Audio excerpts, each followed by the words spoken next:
హైదరాబాద్లో Nipah virus లేదని తేలింది. నిఫా వైరస్ సోకిందన్న అనుమానంతో 2 శాంపిల్స్ పూణేకు పంపించగా నెగిటివ్ రిపోర్ట్ వచ్చింది.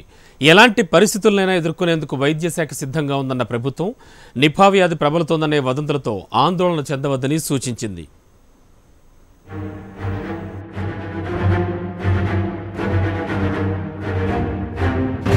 కేరళలో 12 మందిని బలి తీసుకున్న నిఫా వైరస్ తెలుగు రాష్ట్రాల్లోకి వ్యాపించినట్లుగా ప్రచారం జరిగింది. ఇటీవల కేరళ నుంచి హైదరాబాద్ వచ్చిన 2కి నిఫా వైరస్ సోకినట్లుగా వార్తలు వచ్చాయి. వైరల్ ఫీవర్తో బాధపడుతూ హైదరాబాద్ ఫీవర్ ఆసుపత్రిలో చేరిన ఒకరికి, నిమ్స్ హాస్పిటల్లో చికిత్స పొందుతున్న మరొకరి బ్లడ్ శాంపిల్స్ను కేవలం నిఫా సోకిందనే అనుమానంతో పూణేలోని నేషనల్ ఇన్స్టిట్యూట్ ఆఫ్ వైరాలజీకి పంపించారు. అయితే 2కి నిఫా లేదని రిపోర్టు వచ్చింది.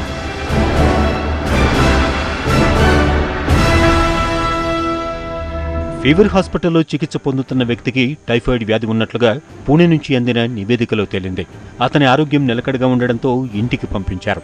ఇక నిమ్స్లో వైద్యం తీసుకుంటున్న మరొక వ్యక్తికి బ్రెయిన్ ఫీవర్తో బాధపడుతున్నట్లుగా Pune National Institute of Virology రక్త నమూనాల నివేదిక స్పష్టం చేసింది. దీంతో ఆయనకు సర్జరీ చేయాలని డాక్టర్లు నిర్ణయించారు.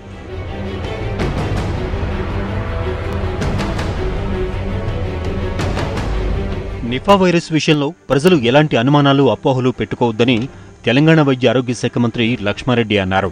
ఇప్పటికే వైద్య ఆరోగ్య శాఖ అప్రమత్తంగా ఉందన్న ఆయన అన్ని రకాల ముందస్తు జాగ్రత్తలు తీసుకుంటున్నామని తెలిపారు. హైదరాబాద్, వరంగల్ ప్రభుత్వ ఆసుపత్రుల్లో ప్రత్యేక వార్డులు ఏర్పాటు చేసినట్లుగా వైద్య శాఖ అధికారులు కూడా చెప్పారు.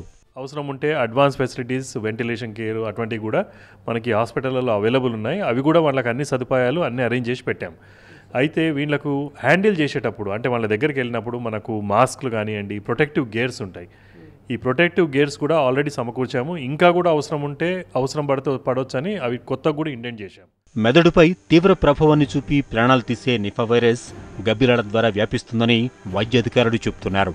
పళ్ళు, కూరగాయలు శుభ్రంగా కడిగిన తర్వాతే వాటిని తినాలని సూచిస్తున్నారు.